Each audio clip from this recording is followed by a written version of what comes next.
Hello everyone, good morning. Finally UPPCL executive assistant का exam जो था सारे शिफ्ट 30 नवंबर को ओवर हो गया और आज जो एनालाइज करेंगे हम 30 नवंबर के फर्स्ट शिफ्ट के एग्ज़ाम का।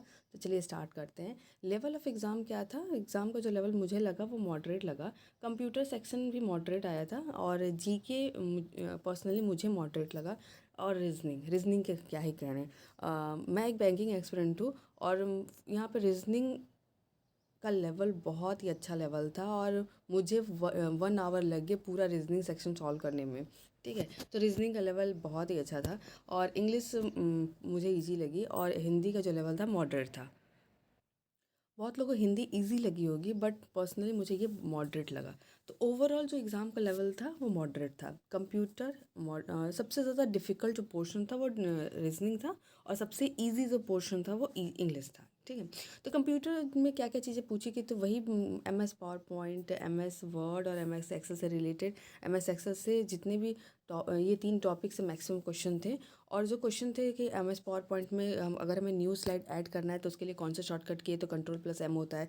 ऑल्ट प्लस इंटर से रिलेटेड क्या था, इससे रिलेटेड इसका यूज़ क्या है और SDRM का एस का इसमें क्या फुल फॉर्म होता है, गूगल डॉक क्या है। ठीक है, और रजिस्टर किसका पार्ट है, होम टैब में क्लिप बोर्ड वगैरह जो होते हैं वो किस टैब में आते हैं, होम टैब में आता है। इंसर्ट टैब में क्या क्या चीज़ें आती हैं। F2 की जो फंक्शन की है उसका MS एक्सेल में यूज़ क्या है। इंटरनेट से रिलेटेड क्वेश्चन थे। तो ये कुछ क्वेश्चन थे कंप्यूटर में। तो ज़्यादातर जो क्वेश्चन आए थे कंप्यूटर में MS power point, MS word, MS excel से रिलेटेड क्वेश्चन आए थे और जो लेवल था इसका मॉडरेट था, डिफ़िकल्ट नहीं था। ठीक है, तो जीके में क्या पूछा गया था? जीके फेस्टिवल्स, 5 ईयर प्लान्स, महिला बैंक, आर्टिकल कौन सा रिलेटेड है जो कि 18 से वोटिंग एज 21 से 18 ईयर कर दिया गया।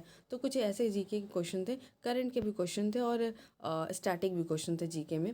और रीजनिंग डिफ़िकल्ट लगा। रीजनिंग में सीरीज़ आई थी और नॉन वर्बल जो फिगर बेस्ड क्वेश्चन होते वैसे क्वेश्चन आए थे। ब्लड रिलेशन से भी क्वेश्चन थे रीजनिंग में। कोडिंग डिकोडिंग से भी क्वेश्चन थे रीजनिंग में। भर के क्वेश्चन थे कोडिंग डिकोडिंग और फिगर वाले क्वेश्चन कुछ ज़्यादा ही थे इसमें। इस शिफ्ट में रीजनिंग में एक क्वेश्चन था जो मेरे से बना नहीं। ये क्वेश्चन इसका मुझे समझ नहीं आया ये कैसे क्या दिया था, इसको कैसे डिकोड करना था।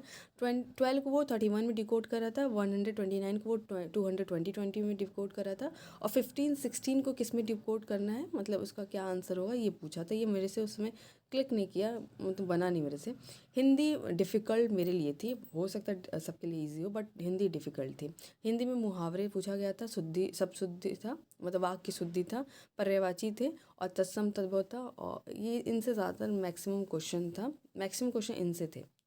और इंग्लिश बहुत ईजी थी और फिर भी 2 क्वेश्चन मैंने इसको स्किप कर दिया इंग्लिश का। इंग्लिश में जो वो क्या पूछा था, रूडिमेंट्री का पूछा था, सिनोनिम्स पूछा था, स्कार्सिटी का एंटोनिम पूछा था, एबंडेंस होगा, डिवोर का सिनोनिम्स पूछा था, क्लोज टेस्ट आया था, फिलअप आया था, फिल इन द ब्लैंक्स था, फिलर था और PQRS था और पैसेज पूछा था। विलेज, कोई विलेज फिलिप्स आया था, नहीं कुछ विलेज से रिलेटेड था जिसको रीनेम किया था अलेक्जेंडर के डैड ने रीनेम किया था, ये क्वेश्चन भी था ना। और एक्टिव पैसिव से रिलेटेड क्वेश्चन थे, डायरेक्ट इनडायरेक्ट से क्वेश्चन थे और तो ये सारे क्वेश्चन थे इंग्लिश से। इंग्लिश ओवरऑल एग्ज़ाम देखें जितने भी सेक्शन थे उन सारे सेक्शन में इंग्लिश का लेवल काफ़ी ईजी था।